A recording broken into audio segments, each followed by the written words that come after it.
Hey, hi, hello.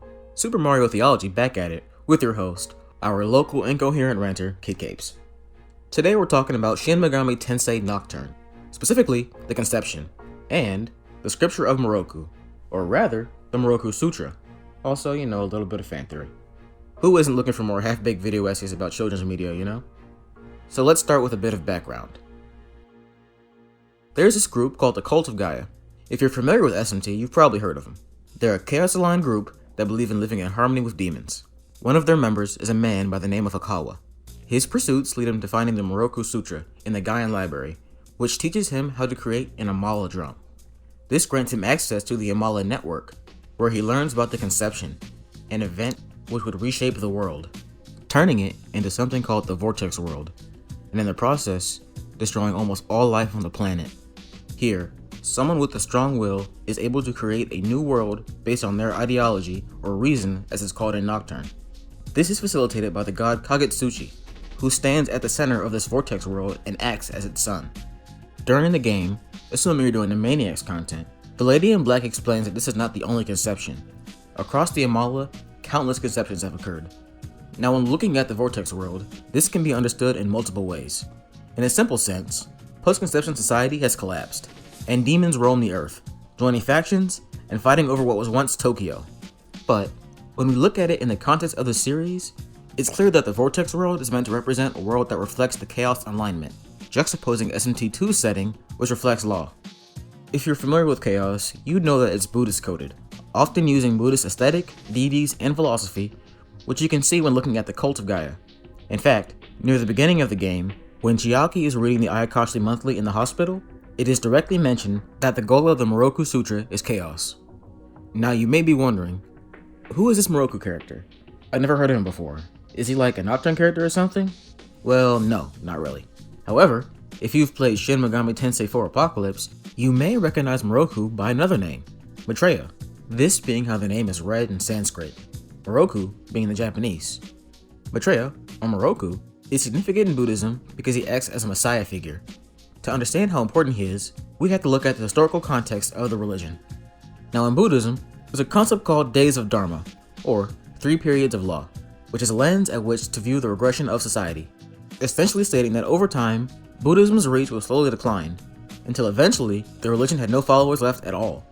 As the name implies, it's broken up into 3 stages, from earliest to latest, Shobo, Zoho, and Mappo. During the Heian period, due to the amount of social issues at the time, famine, civil war, etc., the Japanese began to believe that the Mappo period had already begun. This led people to look for a savior, and they turned to Miroku. Now Miroku himself was a bodhisattva, meaning someone who is enlightened but delays Buddhahood. This way, they can stay on Earth through different reincarnations to help the people left behind. And for those who don't know, a Buddha is someone who is enlightened and has therefore removed themselves from the cycle of reincarnation, or samsara. In the Shingon sect of the Vajrayana school of Buddhism, also known as Tantric or Esoteric Buddhism, it is said that Miroku will return 5.6 billion years after the death of Siddhartha Buddha, becoming his successor as a new Buddha, to save those who could not reach enlightenment on their own. His job is to quote-unquote, turn the wheel of Dharma in an age of deviancy. This is a phrase that basically means his role is to make Buddhism relevant again. The wheel of Dharma referring to the tenets of the religion and what they view as truths of the universe. This being a parallel with Siddhartha Buddha, who is considered to have initially turned the wheel of Dharma during his first sermon. As a Westerner, an easy way to think about this is as a sort of parallel to Jesus Christ, and the theology surrounding his second coming. The book of Revelation is often interpreted literally as a prophecy foretelling Jesus' return, during which he is said to judge the souls of all of humanity. This would mark the beginning of the final dispensation. A dispensation is basically a period of time during which God is said to have a specific plan for mankind. The final dispensation is known as the 1,000-year kingdom. This is a concept often referenced in SMT's law endings, wherein Jesus is supposed to reign directly over humans, ushering in 1,000 years of peace. I think this parallel is interesting, considering how Revelation's imagery is used in the true demon ending of Nocturne, specifically the Fiends, the 4 horsemen of the Apocalypse, Trumpeter, and Mother Harlot, all of which herald or even symbolize the destruction and degeneration of society. Now all of these figures, including Miroku, are used symbolically. The context these figures are used in for Nocturne is different from the context of their respective religious texts. For instance, In the book of Revelation, the writers and the trumpeter are all, in some capacity, working for God. When we look at their usage in Nocturne, they serve Lucifer. And funnily enough, their end goal is to defy deities that share the very same aesthetic as the Abrahamic God. Similarly, Miroku, while not having such a stark difference, still isn't adapted one-to-one from the belief system centered around him in real life. For evidence of this, we're going to take a look at the Ayakashi Monthly Special Final Issue. This book was packaged with the collector's edition of the Nocturne HD Remaster, making it exclusive to Japan. It goes over Nocturne's lore and development from Hijiri's point of view. It says this on the second page. The Miroku Sutra is Gaia's own interpretation and development of the Buddhist concept of Maitreya Bodhisattva appearing in the distant future to save sentient beings, and is strongly associated with eschatology. Originally, Buddhism was also associated with the apocalypse, but Gaia sees it more as a kind of deity that destroys and rebirths in a more stressed way. Considering the fact that Buddhism originated in India, and that the idea of destruction and rebirth became mainstream in Hinduism, which developed after Buddhism, the theory that the scriptures are from ancient India, as the Gaia cult claims, makes sense. It elaborates further on the 11th page saying, although he retains a Buddhist flavor, he is positioned as one of the most important gods in the cult, which considers the state of chaos as the truth of the universe, and incorporates the Japanese concept of 8 million gods and the ancient polytheistic culture of Asia and Europe. Miroku, who will appear in the future as a god of destruction and rebirth, possesses the tumbling drum. So we see here that the cult of Gaia don't view Miroku as a Buddha, or even a Bodhisattva, but instead incorporated him as a symbol for their larger belief system, specifically in the capacity in his relationship to the cycle, destruction, and rebirth. Now these together make up some of the most prominent themes in Nocturne. You might think, oh yeah, the event that sparks the conflict of Nocturne is literally called the Conception, but it gets much deeper than that, especially when looking at the text of the Miroku Sutra. This is something that's lost on a majority of the Western fanbase, because until Nocturne HD, the Western fanbase had no official way to read an excerpt of the Miroku Sutra in English. While the Miroku Sutra is mentioned in the base game of Nocturne, it is not directly quoted. It was actually replaced in the Maniacs edition, the version with Dante, for the journal of a man who wandered into another world, and was later added back into the game with Chronicles edition, the one with Raido. So this may be your first time hearing it. First I'm going to give a direct translation, and then we can go over the influences and specific meaning of the terms used in the Japanese. Hear, O disciples, for I bear witness to the dawn of destruction awaiting the 3 realms. When the drum of samsara resounds throughout the earth, the palace in the east, a compass in radiant light, shall slumber in the womb. All who live shall be no more. Their red souls of transgression shall mark the rise of demons. And lo, those who behold this great mystery shall stand before the lotus of souls and speak the word of reason. Such is the law of creation. So it is written. And sadly, this is all we have of the Miroku Sutra. Looking at the text, the 3 realms refers to the Buddhist concept, the 3 realms of existence, the worlds of desire, form, and formlessness, where the cycle of reincarnation occurs. This is known as the Sankai in Japanese, and Trailokia in Sanskrit. The drum of samsara refers to Nocturne's Amala drums that are used to access the Amala network, and by Hakawa to kickstart the conception. These are based on prayer wheels, which are cylinders with mantras written on them that the user spins while meditating. Large prayer wheels will have bells attached to them that make noise when they revolve. This is what it means when it mentions the drum resounding throughout the earth. Its significance comes from it being used as a literal wheel of Dharma, and personally, I find it kind of charming that Nocturne uses Buddhist prayer wheels to save, because of the juxtaposition with Dragon Quest and its Christian churches. Now we get to the word womb. Note the capital W. In the Japanese, the word used is Taizo, referring to the Taizokai Mandala, or in English, Womb World Mandala. A mandala is a visual representation of a spiritual realm used for meditation. The Taizokai Mandala itself is actually part of a larger mandala called the Ryokai Mandala, Ryokai meaning 2 world.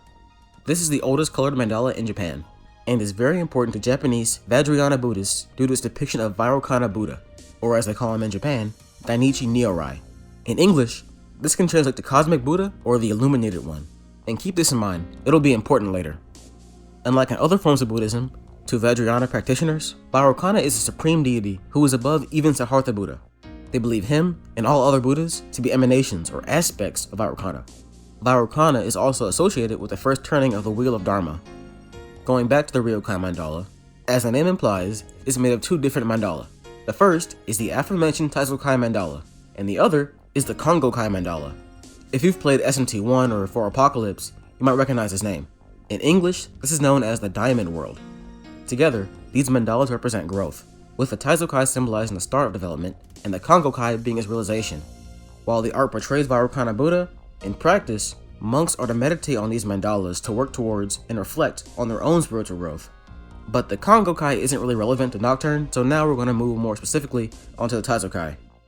The Taizokai is a metaphysical realm where all compassionate actions leading to salvation are depicted as being born of and sustained by the fundamental principle of the universe, just as life is nurtured by and born from the womb. If you're confused on what I mean by the fundamental principle of the universe, essentially it just refers to Buddhist Dharma. And we'll get into more of this later as we talk about reasons. Anyway, because of this, the Taizokai represents one's own ability to actualize their Buddha nature, and more specifically, Vairocana Buddha as the source of compassion. This was reflected in the mandala's original name, Daihi Taizo Sho, Daihi referring to the compassion of the Buddha.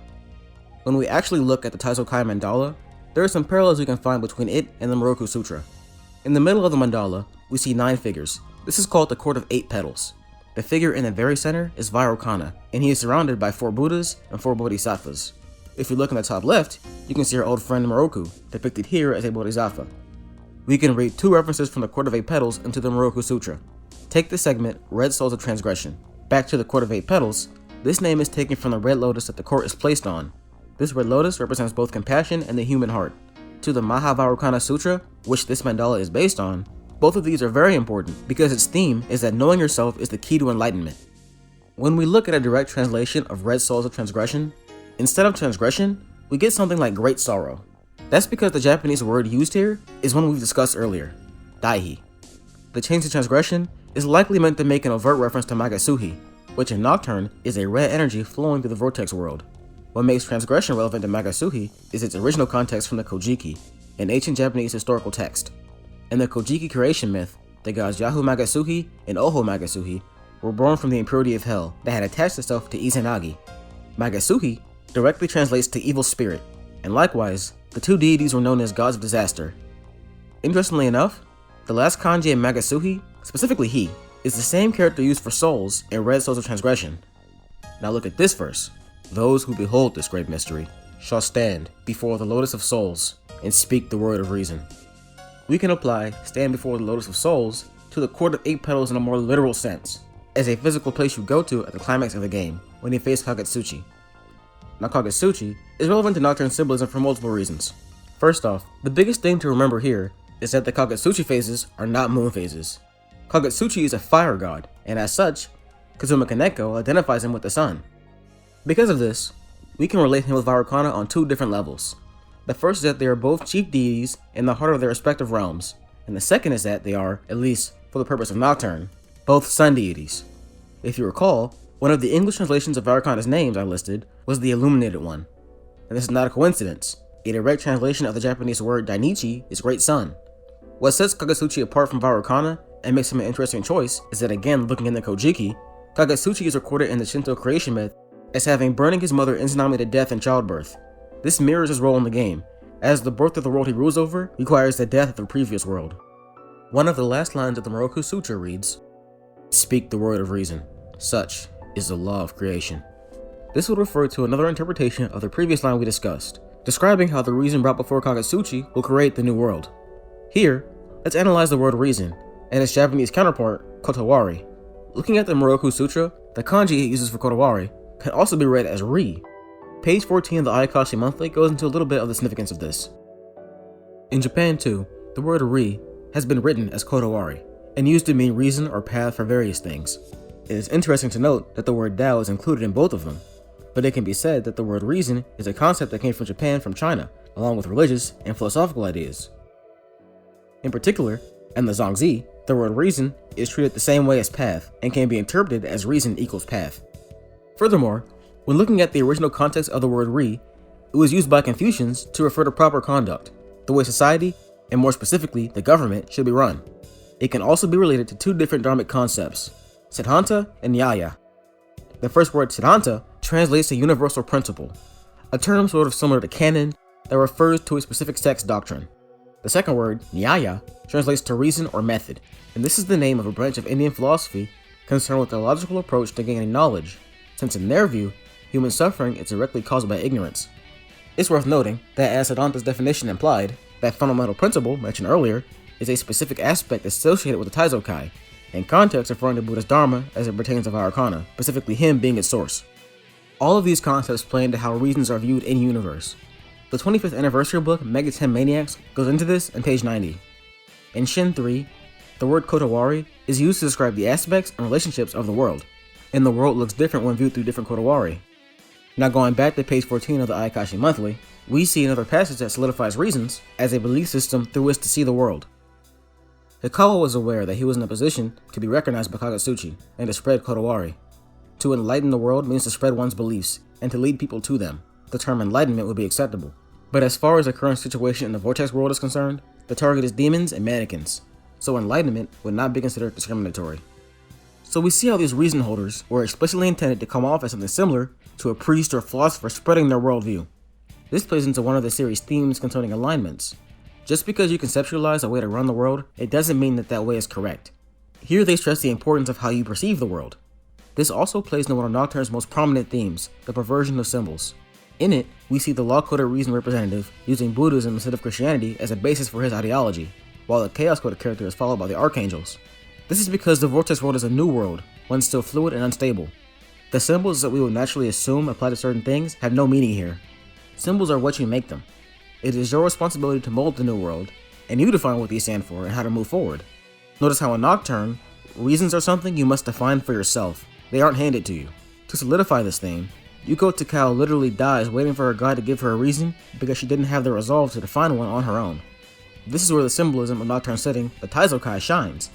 Since it represents someone's spiritual growth, it works as a larger metaphor for the story as a whole. Now for another layer, all of these words, Ri, Siddhanta, and Nyaya, can be translated as axiom, which is another name for the Great Will used in SMT4A. This is not limited to the English. If you're familiar with the series, you'll know that across the franchise, the Great Will goes by different names. And in the Japanese version of SMT4A, the last character in the Great Will's name is Ri. You can even hear the word Kotowari in the Japanese voice acting when they say it.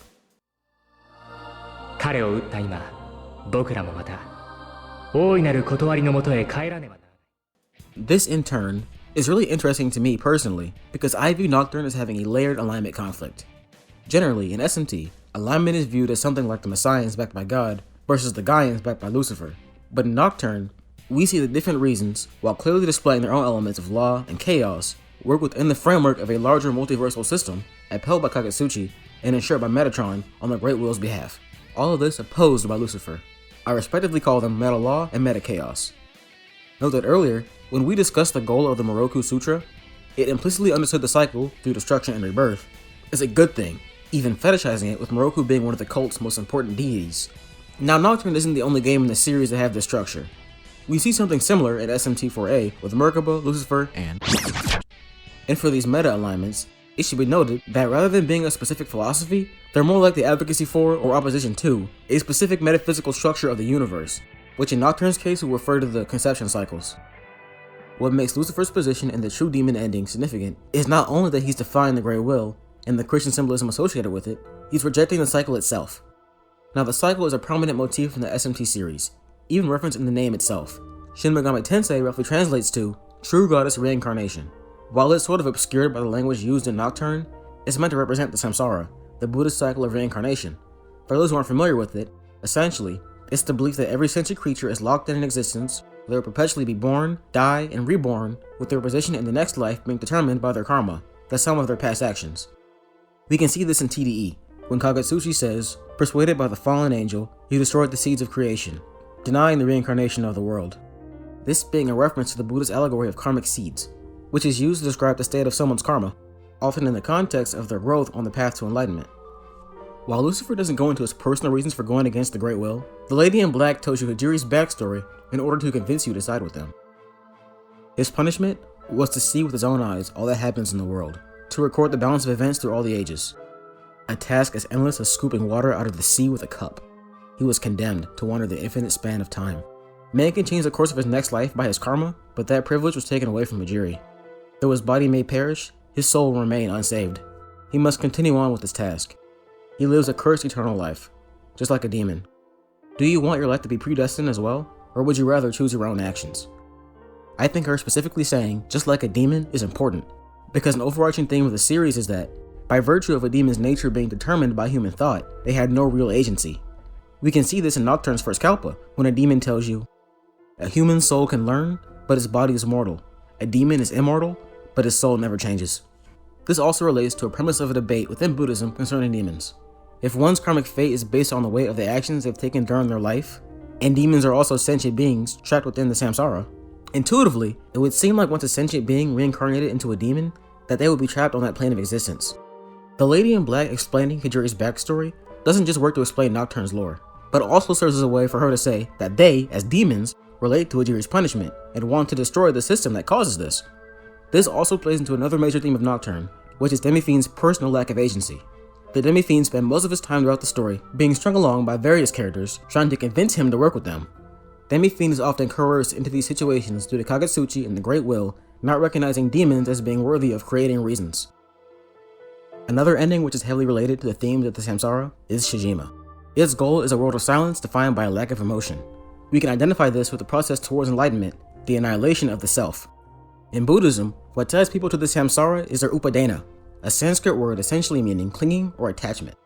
According to the Abhidhamma, a series of Buddhist theological texts, attachment can be towards a number of things. Your senses, religious practices, thinking something, anything, will last indefinitely, or even just understanding yourself as a self. Nirvana is achieved when someone can reach a state of non-clinging, and this is identified with a sort of serenity. Now you may be wondering, how can you downplay emotions while at the same time feeling serene? Because even in Nocturne, Shijima describes herself as serene. Well, since what defines the samsara is suffering and a craving sensation, reaching nirvana is understood to be a state free from negative vibes, including greed, hatred, and delusion, these being known as the three poisons. In fact, we can identify this serenity with the Buddhist concept upekkha. You can picture it as a sort of stoicism. It's defined like so by the monk Bhikkhu Bodhi.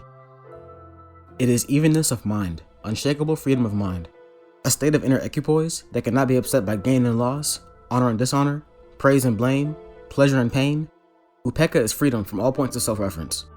It is indifference only to the demands of the ego self, with its craving for pleasure and position, not to the well-being of one's fellow human beings. We can relate these to another Buddhist concept, sunyata, or emptiness. In this lens, phenomena only occurs through its relationship to other phenomena. This means that no phenom can be understood in isolation. Everything is fixed together in constant flux. Now, we can look at all this in totality and see the parallels in Shijima. Hikawa, its representative, is quoted as saying, "A man's greed is like fire. While it is small, it is warm and comfortable. But fire eventually grows into flames, devouring everything in its path. Mankind grew to covet fire. Humans became dependent on its warmth and averted their eyes from its destructive nature. Humans should serve the world.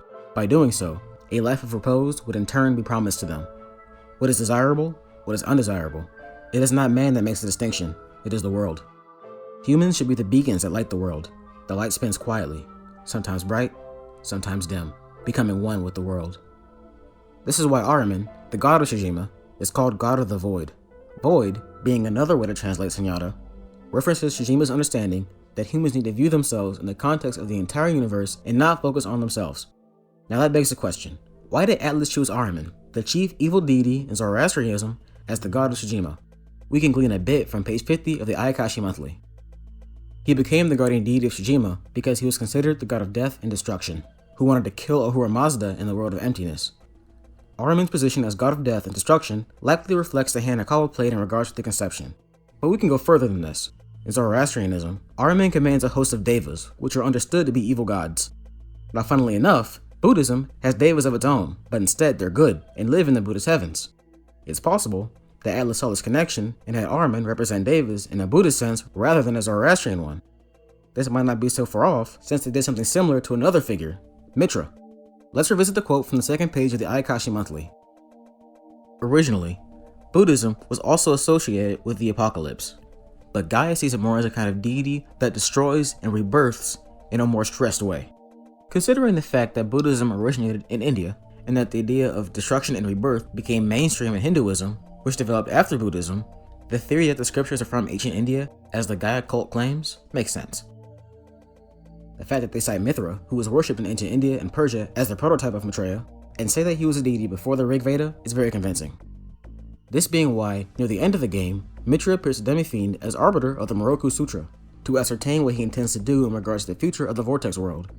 This relation is also made in SMT4A, when Maitreya transforms into Mitra Buddha. Back to Ahriman, we can see traces of Shijima as a Buddhist heaven in this quote by one of Hikawa's followers.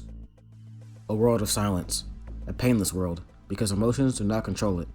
The only ones that can live there are beings that spiritually surpass humans and demons. That's right, we will all become gods. Considering the conception is implied to be the samsara, this could be an implicit reference to being reborn as a deva. However, just staying in these realms isn't good. Consider that Shijima is infatuated with staying in the heavens, while at the same time, these heavens still exist within the samsara. This would not be a good thing in a Buddhist context, and this brings to mind critiques of law that you'd see from Chaos Aligned characters across the series. They view law characters as being too attached to a static situation, which they disagree with because it goes against the natural order. Likewise, this plays into a motif we see across the series. Law figures, and even law societies at large, are depicted as being sort of deluded into their sense of security. While they can maintain peace and happiness, there is no freedom.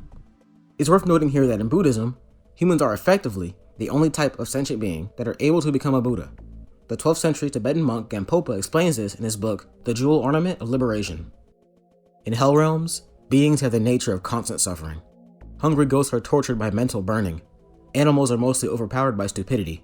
All of these three have no modesty and no concern for what others think. Their mind streams are improper vessels. Therefore, they have no opportunity to practice the Dharma. The long-lived gods abide in a non-conceptual state where all mental activities have ceased. Therefore, they have no opportunity to practice the Dharma. Because they have longer lives than humans, all the god realms constitute unfavorable conditions. All the gods have unfavorable conditions because they are attached to temporary happiness and have no time to make effort for the Dharma. Therefore, the small amount of suffering that a human experiences has great qualities because from it, we get a sense of sadness and samsara. It pacifies our arrogance. It causes us to cultivate compassion towards all sentient beings. It causes us to like virtuous deeds and abstain from negative actions. Something I find particularly amusing is looking at this reason in the context of the true demon ending, since they have two opposing religious themes. And Shijima is implicitly coded negatively since Hikawa destroyed the previous world and you have to chase after him for a large portion of the game to find answers. Looking at Musubi, it's a lot harder to piece the themes together just from the context of Nocturne, since Samu doesn't really explain his goal. So we're going to extrapolate from an ideology with a similar motivation found in SMT4A. Here we go back to Maitreya, and to an extent Dagda. They have a strong disdain for friendship and relying on others. For Maitreya, it seems to be reflecting a sort of extremist support of non-clinging, with relationships being something you need to move past. Likewise, for Dagda, his goal can be interpreted as gods losing the self they had gained from observation and trying to return to being one with the universe. Now looking at Yasuga, there's a similar issue of vagueness, but it does have more overt Buddhist themes. Its original founder is Gozo Tenno, a Shinto Buddhist syncretic deity, who leads a group called the Mantra, referencing Buddhist chants.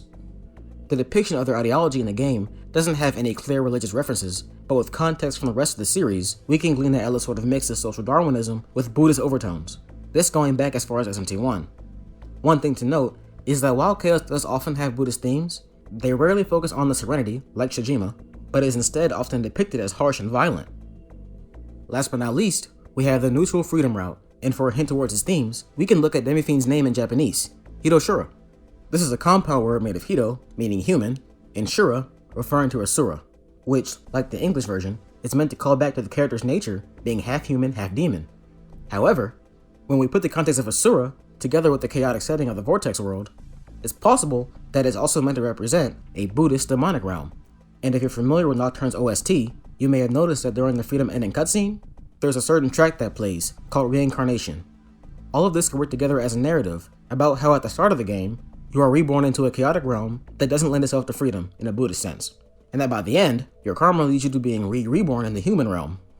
It's worth noting here that in Buddhism, there's this term, the middle way, that consisted of avoiding extreme practices in order to more easily reach liberation from the samsara, this being a clear parallel to the series' neutral endings.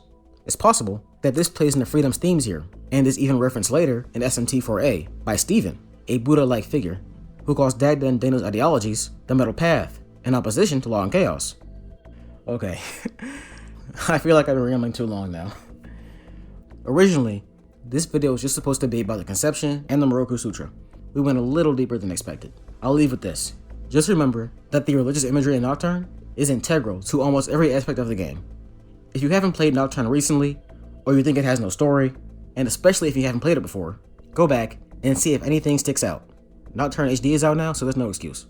If you catch something you think is neat, maybe Google it to see if you can find something cool. Learning things is fun. That's all for now. My next video shouldn't take that long. I already finished the script. I just need to get used to Sunny Vegas. I'll see you guys later. Adios.